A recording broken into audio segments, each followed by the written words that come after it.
This PowerPoint is an introduction to the refeeding syndrome, which is something that people who are going to be working with malnourished children should understand, because it is an often underappreciated life-threatening danger to malnourished children and adults who are beginning nutritional rehabilitation.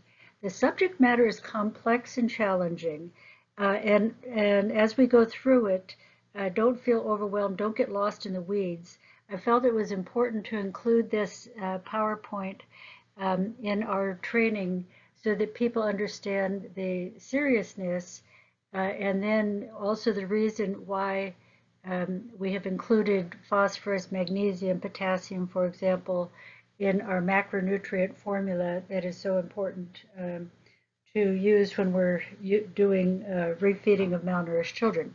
So we review the issues and then discuss how these principles inform the empirical approach. Empirical meaning that we don't have the resources at our disposal usually in much of the world to test magnesium and potassium and phosphorus levels while rehabilitating a child.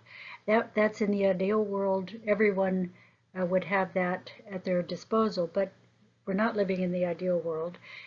So the approach to refeeding malnourished children when the resources are restricted is what this, we're going through this kind of with the end of understanding what's at stake, why is it so important to be careful, and why have we included what we've included in what we're recommending to be used for malnourished children. Dr. Sunday Palm is a researcher and the academic lead of the Rural Clinical School Faculty of Medicine, Queensland, Australia, and he put this PowerPoint lecture that follows online.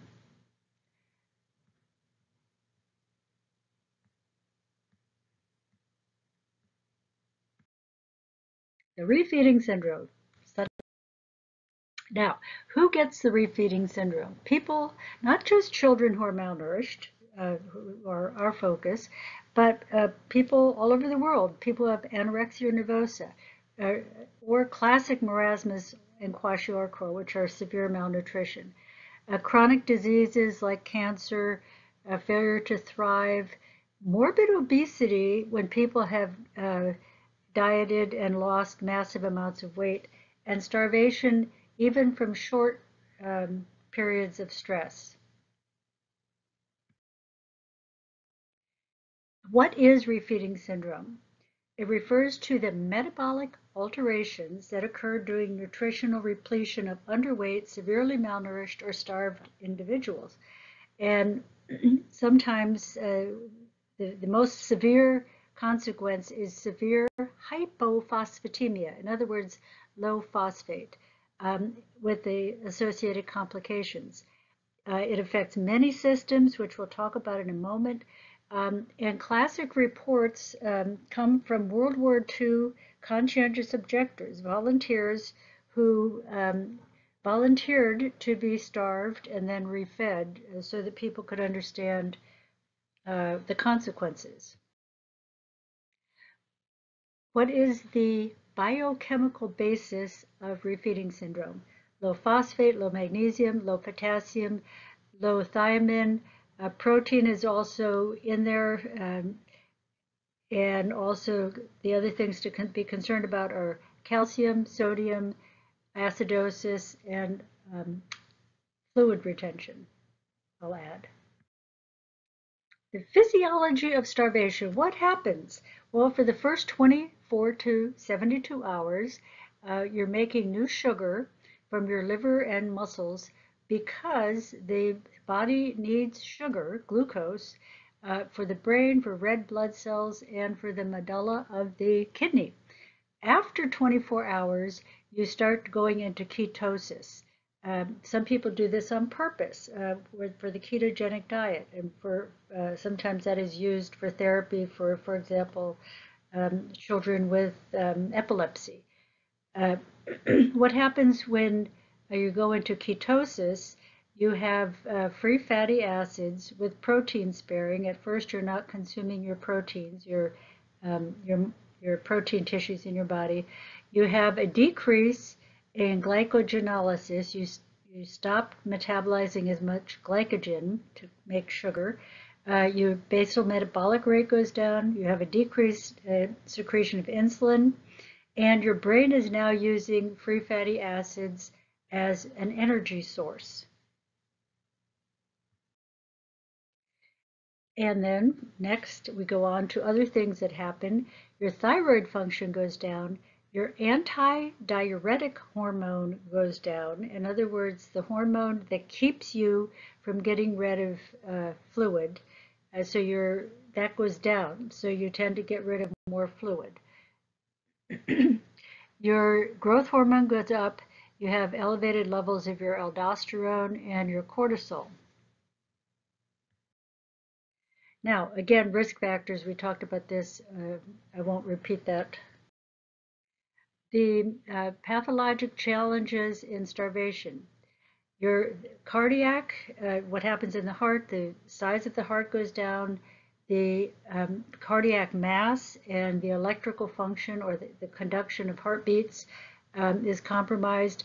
We learned about this in the 70s when people for a while were going on a very high protein diet to lose weight and they died of heart complications. That was in the intentional starvation, and the world learned a lesson from that we should not go on a high protein diet with the idea of rapid weight loss. What else happens is intestinal atrophy. The lining of the intestine shrinks. There is impaired synthesis of a lipoprotein, the beta lipoprotein, which causes fat to accumulate in the liver. And sometimes with malnourished children, you will actually have a palpably enlarged liver that is part of why their belly is bloated. Pancreatic atrophy, shrinkage of the pancreas, and you have both exocrine and endocrine, meaning both the enzymes that digest food and the hormones that are produced in the pancreas can go, the hormones can go up or down. What brings about refeeding? Feeding by any means. It could be an NG tube. It could be the person eating. It could be any means of giving the person nutrition after they have been starved. One of the things that happens is their sugar will go very high. They'll have increased metabolism of sugar. Therefore, increased demand for phosphorylated intermediates. We'll get into that in just a minute. For those who are not really medically oriented, please don't get put off or scared by the medical terminology or the pathophysiology descriptions. You don't need to know all this. It's only a cautionary tale so that people understand you don't just force feed people who have been either starving themselves on purpose or have been starved by somebody else's desire to put them into a starvation mode, or people who have been very sick. You cannot quickly refeed them. There is an increased uptake in the cells, go from the serum into the cells of the phosphates, and if they have pre-existing low phosphates because of starvation, what happens is their blood level of phosphorus goes way down. Now, Dr. Pam drew this diagram, which is kind of scary looking when you look at it first, but he's describing do the phosphates, the phosphorus and oxygen compound, why does that go down in the refeeding syndrome? Well, we'll start with your glucose metabolism picks up, and that makes more ATP and 2,3-diphospho. Let's see. Let's make sure we say this properly. 2,3-diphosphoglycerate is 2,3-DPT in your red blood cells.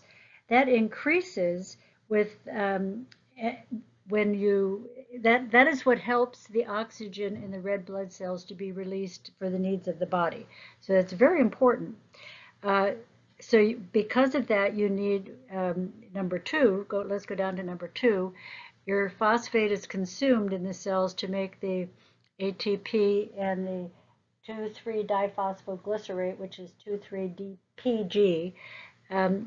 Then number three, you've already got low low serum phosphorus, and so that when your serum phosphorus has to go into the cells to because of the glucose metabolism, it goes lower in the bloodstream. You see on the left of the diagram is the blood and the right is the cells. So it goes low in the bloodstream, and you already had low phosphorus, so now it's going low, even lower. When your sugar goes up because you started eating, your insulin pushes more phosphorus into the cells, and also you need more phosphorus in the cells for glucose metabolism. So you can see there's a lot of reasons why the phosphorus is shifting from the blood into the cells. And when your thiamine is low, thiamine is a vitamin which is involved in metabolism. So that also that causes disarray of your metabolism. Now, what's happening with the extracellular fluid in the cell? The thiamine is low. You get acidosis. You need more oxygen. The ATPase is taking is breaking down the ATP. Your magnesium is needed for that. This pumps sodium out of the cell into the extracellular fluid. Your potassium goes into the cell. When your glucose goes up, your potassium goes into the cell. Insulin makes the potassium go into the cell, and all of that makes your bloodstream potassium go lower. Now, what happens with fluid? It's complex. There's a lot going on between sodium, water, and carbohydrates. The insulin has an antidiuretic effect, which means that you don't get rid of the fluid. Antidiuretic means not losing the water. You have a low glomerular filtration rate. You're not bringing enough blood to the kidneys, so you start to retain fluid. Your heart is weak. You have low potassium, low magnesium, low phosphates, and that's keeping your heart from beating strongly. Your basal metabolic rate goes up. Your body's starting to, your metabolism is going up because you're starting to be fed. You have more muscle activity. You're moving more fluid into the bloodstream, and your protein synthesis may be going up. So, what's happening clinically? When your phosphate is low, you're hypophosphatemic, below 0.5 millimole per liter.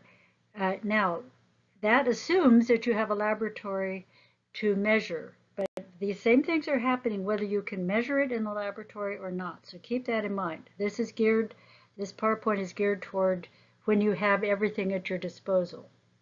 You have decreased oxygen transport and delivery.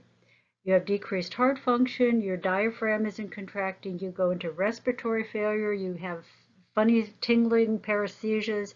You get sleepy, confused, have seizures, and coma. Now, what happens when your potassium is low? And here we're talking about less than 2.5 millimoles per liter. You have nausea, vomiting, weakness, paralysis, rhabdomyolysis, which means that your muscles just start to be destroyed, muscle necrosis, dying of the muscles, and your EKG, you have decreased ST, your ST interval goes down, your T's become flat, and you also, or inverted, and you can have U waves on your EKG. If that's assuming you're doing an EKG. You have arrhythmias.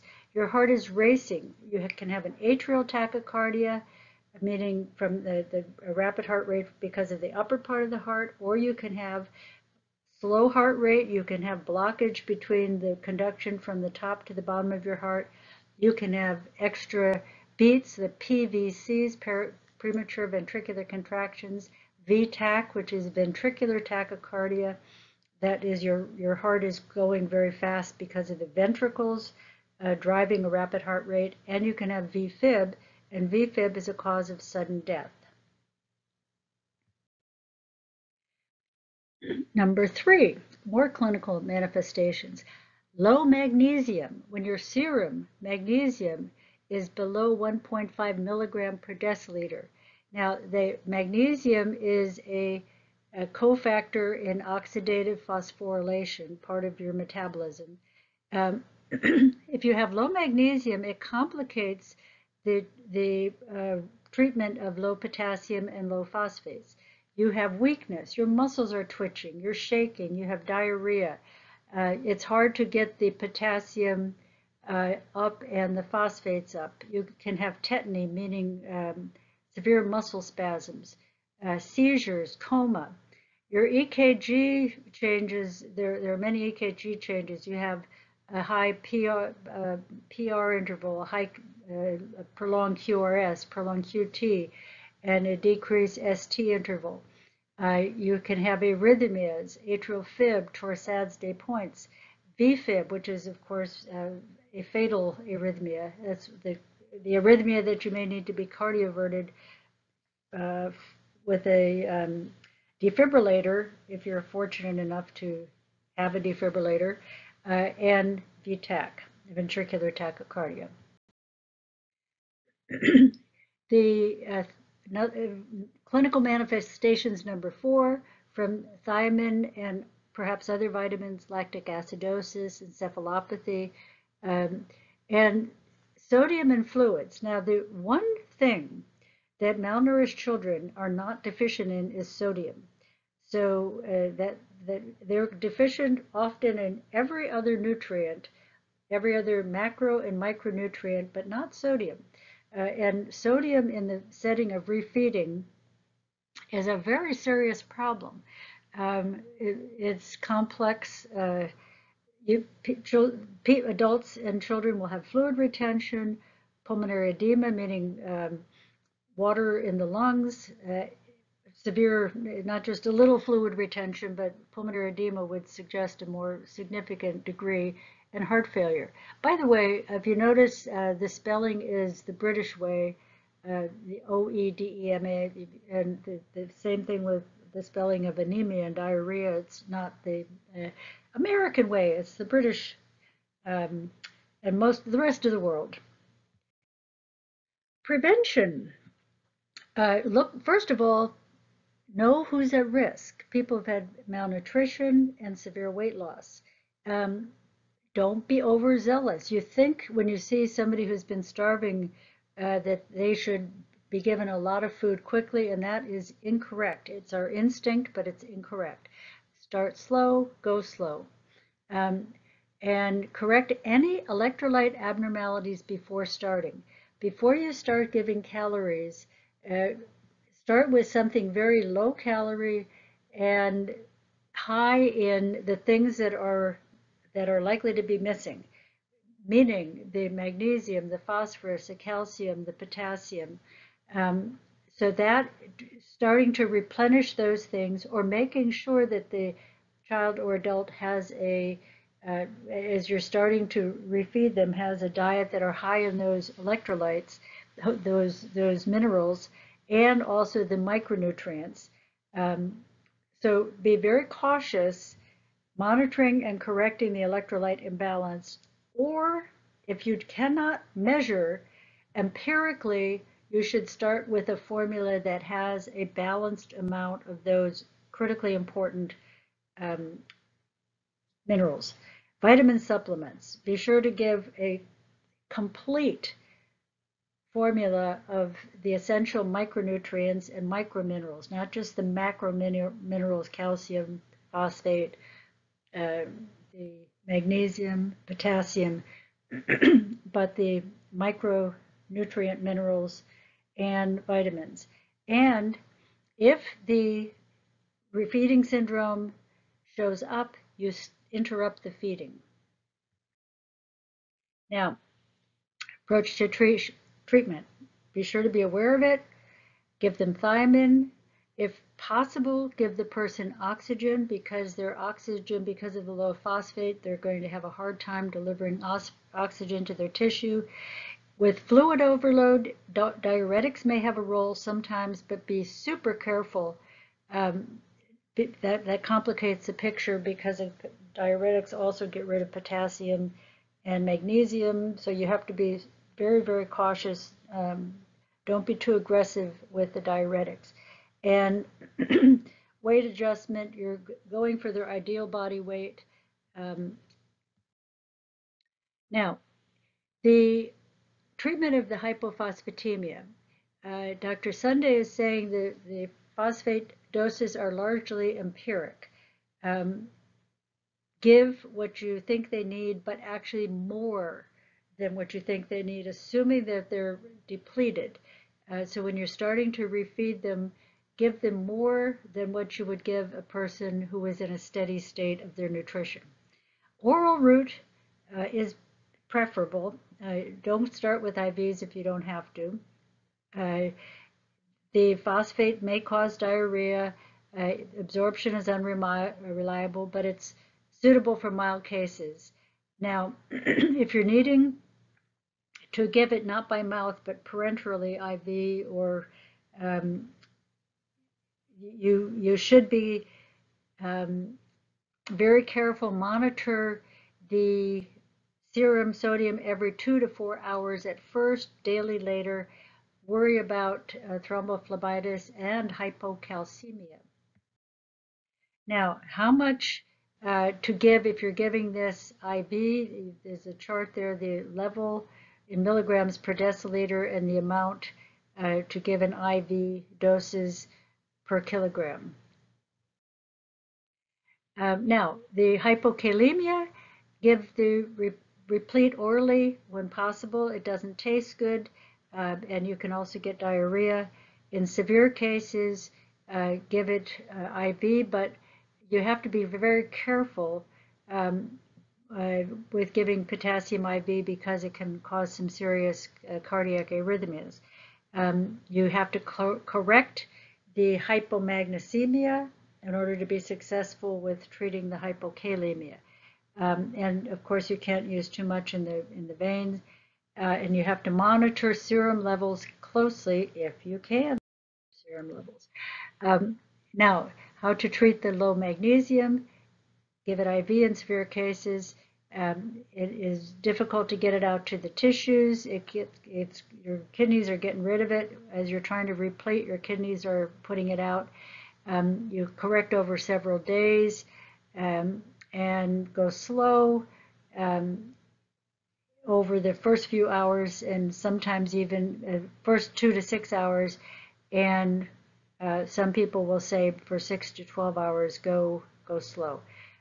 If you give too much, you're just wasting it, and keep checking the serum levels every 12 to 24 hours if you can. Now, when you're restarting nutrition, be sure that all the electrolytes have been corrected. So be empirically or with lab testing, repleting the electrolytes that you suspect should be low. And give higher doses than would be the usual doses for the normal well-fed population. People, before you restart feeding at what would be normal levels, the patient has to be free of symptoms. If their symptoms start to come back, you have to roll back the feeding again. You give multivitamin supplement, and you initiate your feeds at half of the pre-refeeding syndrome rate, and slowly over 4 to 5 days get back to what would be a goal nutritional rehabilitation for that child or adult. So keep a close eye on them. Now, you're restarting feeds. Your goal is to eventually be up to 175 kilocal per kilogram per day, protein up to 4 grams per kilogram per day, replete micronutrients, and do that over about a week. And that's the end of this talk. I hope this wasn't frightening to people who aren't very familiar with the medical world, but it's important for us to be very aware of the dangers of aggressively feeding people out. If we encounter them in the community, we have food to share with them.